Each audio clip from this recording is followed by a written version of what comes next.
people need to figure out if they're on the cusp of writing a book or creating a course. It's like, yeah, you do have a book inside of you. Yes, you do have a course inside of you if you're willing to answer the call. The abilities exist, but do you have the motivation to go the distance and make it a reality? Essentially, is how my brain goes with that part. I love that. And, obviously that has major ties to the hero's journey. I also think it's a question of timing.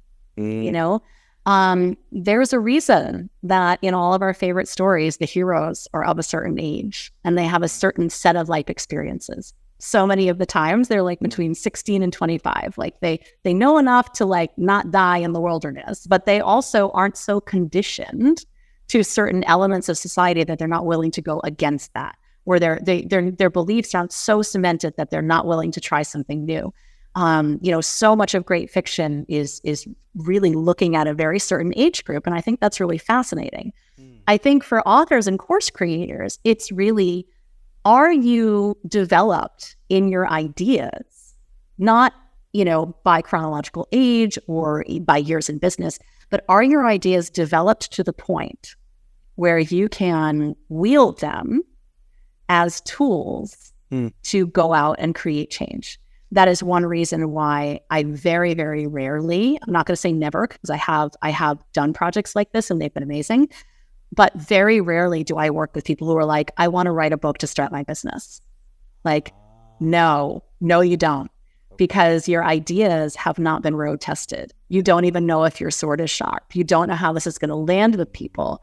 And until you go out and actually practice and road test this, the idea is going to keep changing and developing. And the book that you write when you're starting your business is not going to be the book that you write when your business is successful. Yeah. And so I think timing, definitely timing. And I think, you're ready when you begin to innovate and really start to become, if not a disruptor, then a voice for evolution in your industry. There's a parallel there between book writing and course creation as well, because the thing that I found after working with like over 1,000 course creators, the thing I've seen, the patterns of success tends to be those who have sharpened their expertise to a certain degree. And I love the analogy there of a sword. You don't know if the sword is sharp yet. And that completely takes it home. And the interesting analogy or parallel rather to the course creation world is, like for instance, we recently created this, we call it the 10K course quiz, and it shows people like, okay, are you ready to do this or not? Basically, because do you still need to spend more time field testing the thing, or are you ready to now package it and like get it out there into the world?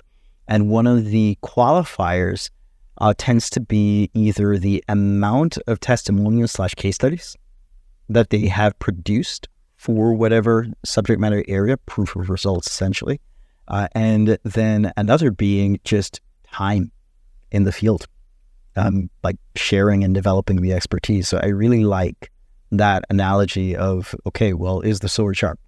Sometimes we do need to sharpen the sword. Some people like to say, hey, anybody can launch a course. I'm like, yeah, anybody can launch a course, but will it be good?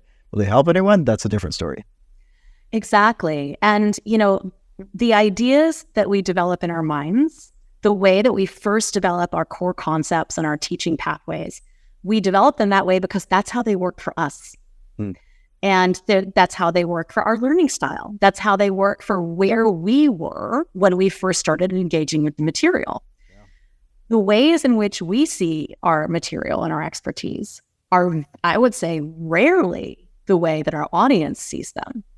And when we really start to take the time to bring our ideas to an audience, to see what kinds of questions they ask, to see where there are holes in our theories that people have questions around.